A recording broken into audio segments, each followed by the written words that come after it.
Pourquoi ce personnage s'interdit-il d'une violence excessive? Pourquoi, au contraire, celui-ci est contraint d'en faire usage jusqu'à en retirer satisfaction? En quoi la violence fait-elle partie intégrante des caractéristiques d'un personnage et de son évolution? Voilà un bref aperçu des questions qui vont border notre voyage analytique. Aussi, laissez-moi vous souhaiter la bienvenue dans Métaphore-moi ça.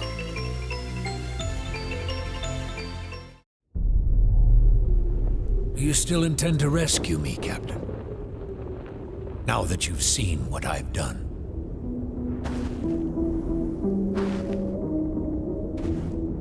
I admit, my methods are unconventional, but they are necessary. L'œuvre dont je traiterai dans cette vidéo s'intitule Spec Ops: The Line. Il s'agit d'un jeu vidéo qui ne cache pas ses inspirations du côté de Heart of Darkness de Joseph Conrad, d'Apocalypse Now de Coppola, ou même de L'échelle de Jacob d'Adrian Lyne. Il s'inscrit dans la gamme des jeux de guerre, à l'instar d'un Call of Duty, d'un The Division ou d'un Gears of War. D'un avis quasiment unanime à travers le monde, Spec Ops s'établit en chef-d'œuvre narratif et scénaristique. Pour ceux l'ayant déjà terminé, je suis convaincu qu'ils savent pourquoi je peux avancer de tels propos. Pour les autres, je vous invite expressément à vous jeter sur cette aventure vidéoludique. Cette émission traitera de la violence dont fait preuve un personnage, mais aussi de la violence qui le touche, aussi bien physiquement que mentalement. Le sujet n'étant pas des plus doux, et l'œuvre étant déconseillée aux moins de 18 ans, je me permets de vous mettre en garde quant aux extraits et images qui vont suivre. Le jeu se veut choquant sur certains aspects, et réussit, fatalement, à l'être. En outre, le jeu n'est pas avare en métaphores, symboles et références.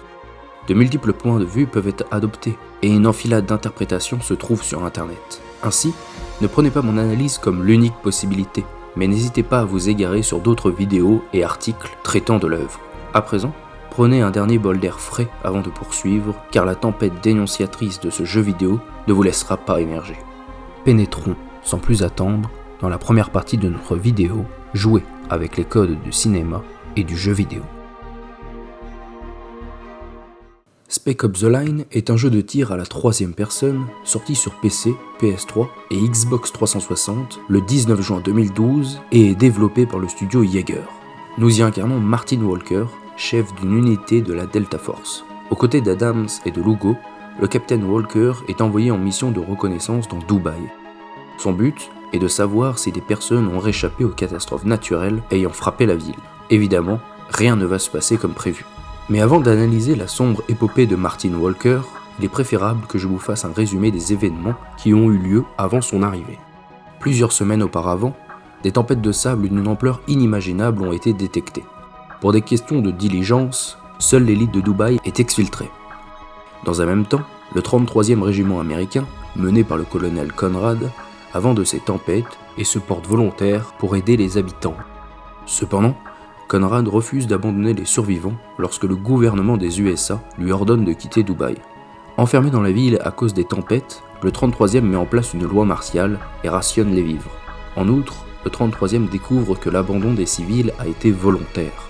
La CIA est alors envoyée pour éliminer le 33e et enfouir à jamais le secret qu'ils ont découvert. Pour cela, ils montent une mutinerie au sein des civils à l'encontre du 33e. Une véritable guerre civile s'ouvre alors au sein de Dubaï. Quelques semaines plus tard, un message radio signale que le 33e et son colonel sont encore en vie. La Delta Force y est donc envoyée pour repérer tout signe de vie. À ce moment-là, le protagoniste n'est au courant de rien et il va découvrir tous ces événements au compte-gouttes alors qu'il affronte militaires et civils armés. Même si ce n'est pas mis en exergue dans ce résumé, l'histoire se veut riche en rebondissements et en révélations. Mais il faut aller lire au-delà de la simple trame principale pour en cerner toute la force et la maestria. En fait, tout est pensé pour accueillir le joueur dans un cadre qui lui est familier, celui du blockbuster hollywoodien et du jeu de guerre explosif et héroïque. Nous suivons un trio des forces spéciales américaines venus sauver la veuve et l'orphelin en territoire ennemi, épaulés par des bullet time et de la musique rock ou classique lors des affrontements armés. Spec Ops installe ses clichés et ses banalités avec brio, et ceci dans un seul objectif, mieux tout détruire, bousculer le joueur et le sortir de sa zone de confort.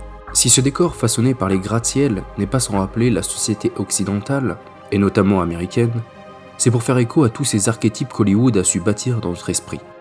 Et, À l'instar de ces tempêtes de sable ravageant les buildings gigantesques de Dubaï, le jeu va venir froisser notre réalité, faussée par les clichés du cinéma et du jeu vidéo. D'ailleurs, l'écran de titre ne s'en cache pas. À peine avons-nous lancé le jeu que l'hymne américaine est joué aux côtés d'un drapeau américain renversé. Les musiques, dont nous venons de parler, seront quant à elles souvent jouées par la radio du jeu et, par conséquent, les personnages l'entendront aussi. En faisant le choix de la musique diégétique, c'est-à-dire jouée dans l'œuvre et non rajoutée par-dessus, Spec Ops nous informe que nous ne sommes pas dans une autre réalité, pas dans une fiction, mais bien au cœur d'une guerre réelle, comme nous en trouvons partout dans le monde aujourd'hui. Reprenons donc cette histoire au travers du thème dont je veux vous parler, la violence. Qu'elle soit physique, mentale, verbale, subie ou visuelle, elle retranscrit l'évolution du protagoniste. Ainsi, ne tardons plus et attaquons l'analyse de cette violence et de sa montée en puissance.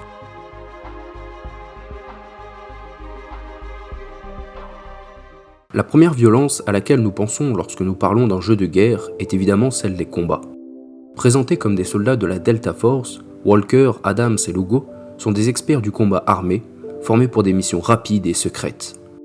Leur style de combat se veut professionnel, vif et précis. Dans les faits, cet aspect est à la charge du joueur. Tirera-t-il dans la tête pour économiser les balles ?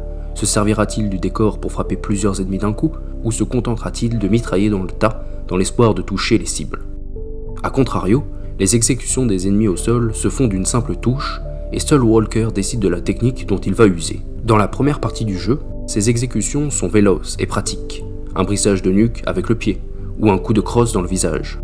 Puis, au fur et à mesure, elles vont devenir de plus en plus sadiques et de moins en moins sensées, comme le fait de gaspiller une balle pour tirer dans la tête d'un vaincu.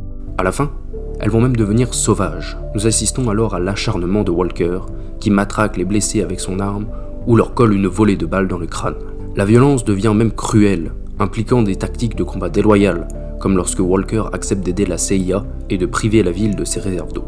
L'évolution des armes se fait le miroir de cette montée en puissance de la violence.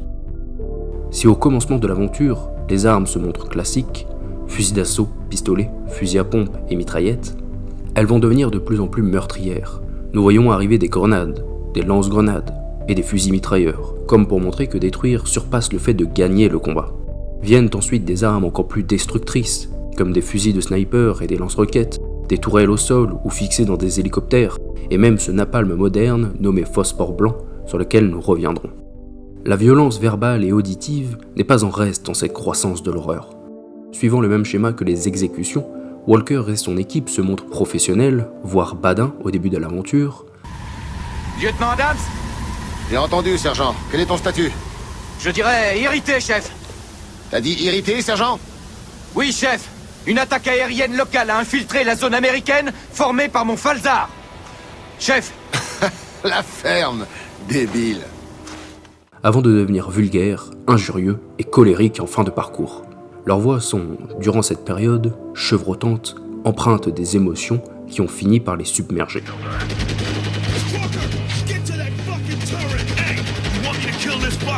Pour imager ce que j'avance, je vais vous lister une poignée de changements qui, mis bout à bout, peuvent faire froid dans le dos. En ce qui concerne le rechargement des armes, Walker peut être informatif et même prévenant. Il dit « je recharge » ou « je recharge, tâchez de faire gaffe ». Par la suite, le rechargement irrite le capitaine et sa prévenance mute.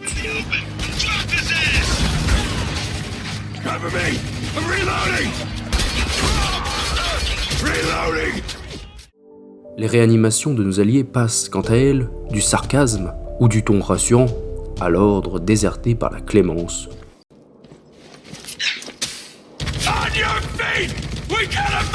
Les ordres de Walker tels que « un fusil à pompe, butez-le »,« flinguez cet ennemi » ou « une menace, éliminez-la » laissent place à des aboiements virulents et injurieux. Pour en finir avec les citations, Walker et son équipe indiquent d'une façon de plus en plus crue leur triomphe meurtrier.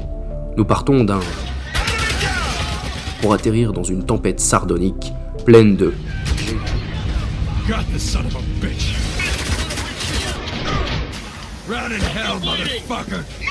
Même les exécutions dont nous avons déjà parlé juste avant sont dès lors accompagnées d'insultes. En outre, même le chargement, qui était un lieu sûr et calme, donnant des conseils aux joueurs, se montre sur la fin sarcastique, réprobateur et juge. Nous pouvons par exemple y lire « Vous vous croyez être un héros ? Vous ne pouvez pas comprendre et vous ne le voulez encore moins. Vous vous souvenez pourquoi vous êtes venu ? Tout est de votre faute. » Mais à qui ces chargements s'adressent-ils vraiment ? Gardez cette question en tête, nous y reviendrons. Revenons plutôt sur notre sujet actuel. En réalité, Walker, Adams et Lugo vomissent cette violence physique et verbale en réponse à ce qu'ils subissent. Alors que dans n'importe quel jeu classique, le héros devient, au fil de son épopée, plus fort et plus beau, Walker et son équipe deviennent uniquement plus violents et plus monstrueux. Les blessures par balles, les chocs et impacts, le fouet incessant du sable et les chutes transforment entièrement nos protagonistes. Du soldat typique de l'armée américaine, Walker se transforme en un genre de démon implacable, immonde et meurtrier. Son apparence ne sera pas sans rappeler quelque antagoniste évoqué dans une autre vidéo, et sa double personnalité n'en sera que plus évidente. Cela paraît être la transition idéale pour évoquer la violence mentale dans Spec Ops. Mais faisons d'abord un détour par la violence visuelle. Même si le jeu date de plusieurs années, les graphismes restent très appréciables et mettent en valeur certains détails évocateurs. Oui, le décor peut être considéré comme un véritable narrateur dans Spec Ops. Il nous raconte à la fois l'enfer passé de la ville et l'enfer personnel du trio de la Delta Force. La ville, engloutie sous le sable, regorge de scènes figées dans le temps, exprimant la souffrance des hommes. Nous trouvons des cadavres de militaires exécutés sous des figures aux yeux noircis, des cadavres pendus et encagoulés, des civils massacrés et alignés sous des panneaux publicitaires aux images idylliques, des murs entiers remplis de fiches de disparition. Tout est là pour dénoncer la violence, une violence aveugle dans laquelle Walker s'enfonce avec candeur. Mais cette candeur ne dure pas. Le capitaine assiste à l'exécution en direct de civils, ainsi qu'aux blessures et aux morts de ses compagnons et de ses ennemis. Car oui, tuer des ennemis revient à tuer des humains, et rien n'est plus violent pour l'esprit. Au fil de cette aventure, nous trouvons des scènes oniriques, comme tirées d'un paradis infernal. La violence olfactive vient également se joindre au massacre urbain, parfois nauséabonde à l'approche d'un charnier grouillant, parfois écœurante, près des dépouilles calcinées. Le décor se veut le reflet de la perception que nous, joueurs, avons de Walker. Nous traversons par exemple un hôtel où les statues de Pan sont légion, comme pour se moquer du symbole du héros américain, faisant le beau avec ses armes rutilantes et son uniforme bien propre. De plus, nous suivons un parcours entièrement descendant pendant une grande partie du jeu. Cette descente, que ce soit par des escaliers, des cordes, des chutes et le fait de s'enfoncer dans un gouffre, transcrit la lente et rude déchéance mentale du protagoniste.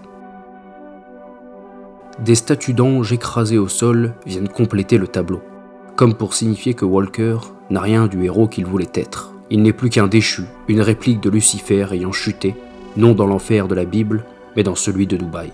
L'entrée de l'enfer est même visible durant le chapitre intitulé « La porte ». Telle une illusion de porte de lumière, le passage mène droit sur la scène la plus violente du jeu. Car oui, si l'évolution se fait progressive tout au long du jeu, il y a bien une scène qui représente ce grand tournant dans l'histoire.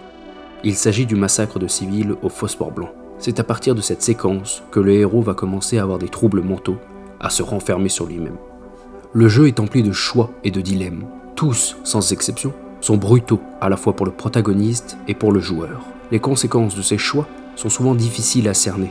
Mais cette décision-là, celle de faire cracher du mortier sur des militaires et, par conséquent, sur les civils qu'ils protégeaient, est indéniablement la plus terrible. La chute va laisser sa place à une ascension, celle de la folie. Le personnage se persuade dès lors que toutes ces atrocités ne sont pas sa faute, mais celle du colonel Conrad, en charge du 33e régiment.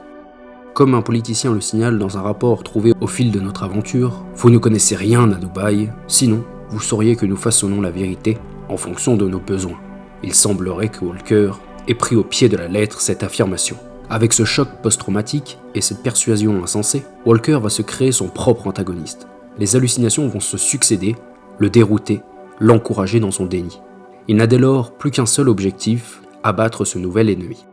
Conrad est donc une manifestation de sa mauvaise conscience, Conrad et Walker. Le colonel effectue d'ailleurs des apparitions régulières. Par exemple, nous pouvons contempler son visage sur une affiche publicitaire déformée.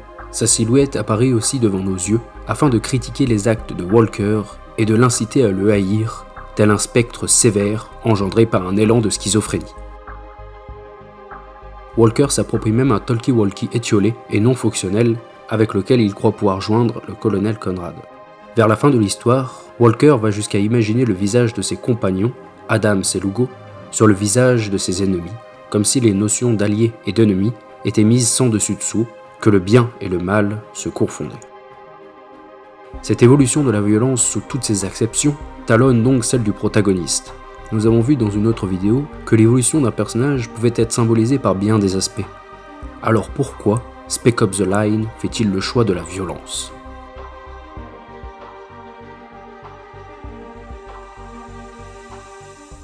Le choix est évidemment l'un des thèmes principaux de cette aventure vidéoludique. Le pire d'entre eux étant évidemment celui concernant le phosphore blanc dont nous avons déjà parlé. Mais au final, ce choix-là précisément n'est pas vraiment un choix accessible aux joueurs.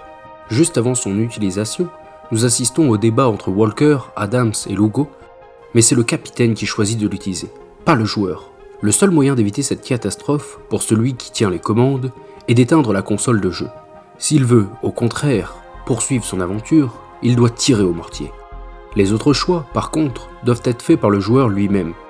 Les choix concernent d'abord les affrontements, comme lorsque nous avons la possibilité de tirer dans les vitres d'un bus pour laisser le sable ensevelir les adversaires, ou lorsqu'un ennemi est blessé et que le jeu nous propose de l'exécuter. Mais les choix concernent aussi les scènes plus scénarisées. Nous avons, entre autres, la possibilité de tirer sur un soldat qui s'est rendu et qui tente de s'éloigner discrètement. Ou alors, lorsqu'une horde de civils en colère nous cerne et nous menace, nous avons la possibilité de faire feu dans le tas pour nous défendre, ou alors de tirer des salves de dissuasion dans le ciel, ce qui aura pour conséquence de les faire fuir. Conrad, dans l'esprit malade de Walker, nous met aussi au défi, comme dans cette scène où deux criminels sont pendus.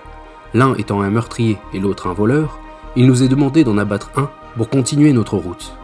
Nous avons même la possibilité de secourir, ou non, un agent de la CIA possédant des informations capitales pour notre bonne compréhension de la situation.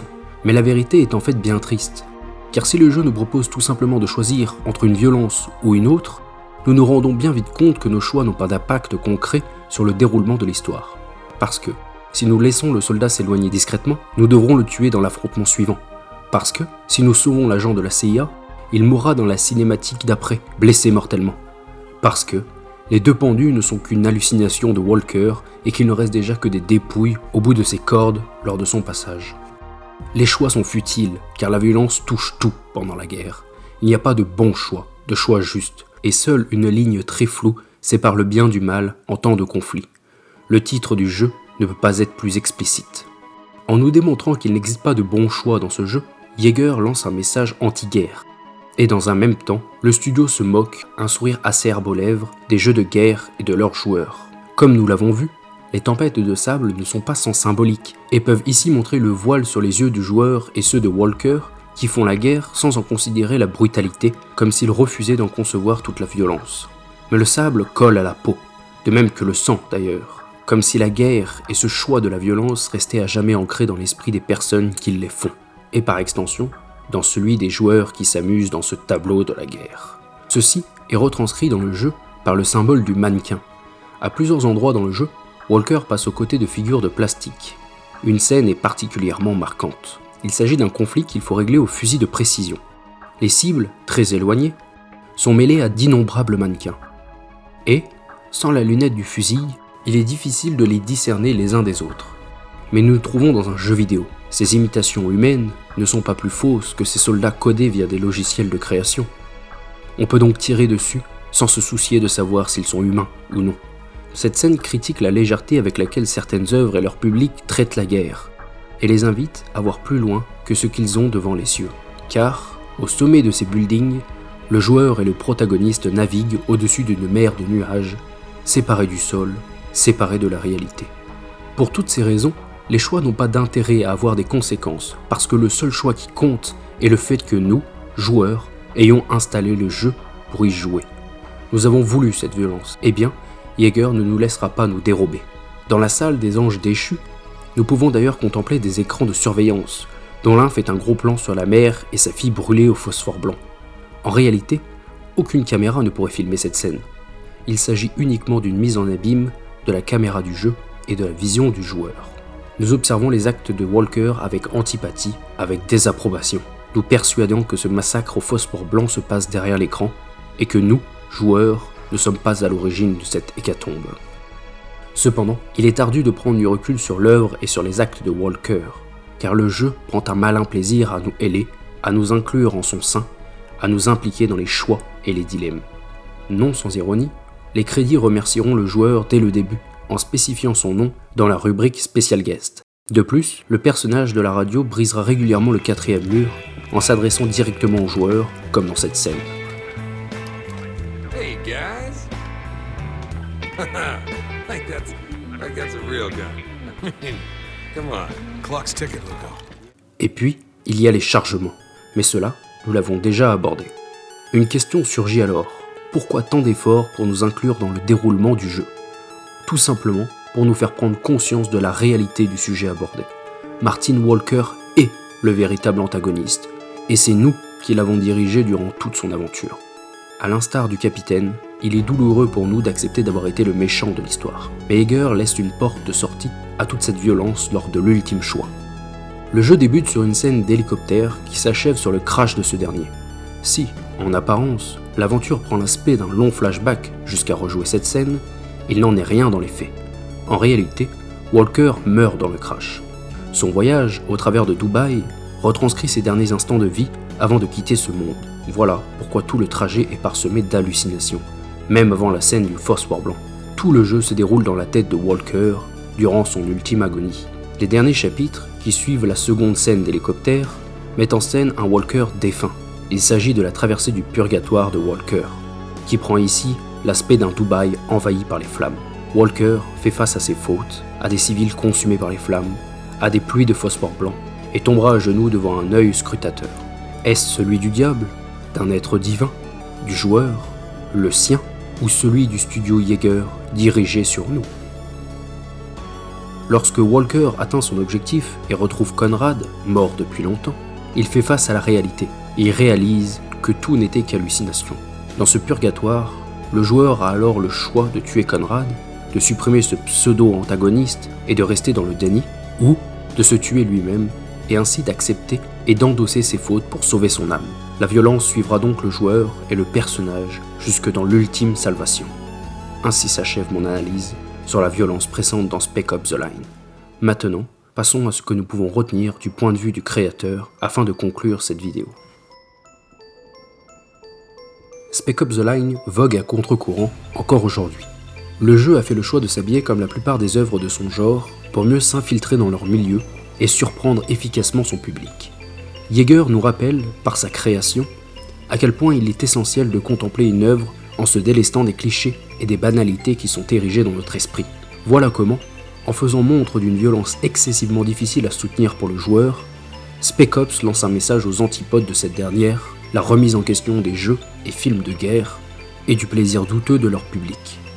Le jeu vidéo s'est avéré être le support idéal pour impliquer le public dans ce message puissant. Il n'est pas rare de trouver des joueurs choqués, frustrés, fascinés par la virtuosité de l'écriture de Spec Ops The Line. Désormais, lorsqu'une œuvre vous marquera par la violence de certaines scènes, de ses propos ou par son absence totale, j'espère que vous prendrez le temps d'essayer de comprendre le choix du créateur. Si l'œuvre est intelligente, la violence ne sera jamais gratuite. Et si, à l'avenir, vous prenez un plaisir coupable à contempler cette violence, au cinéma, sur un jeu vidéo ou devant la page d'un livre, posez-vous une simple question. L'auteur n'est-il pas en train de m'observer, dans la pénombre, armé d'un rectus sarcastique ? Je vous laisse gamberger là-dessus. Merci de m'avoir suivi, c'était Métaphore-moi ça.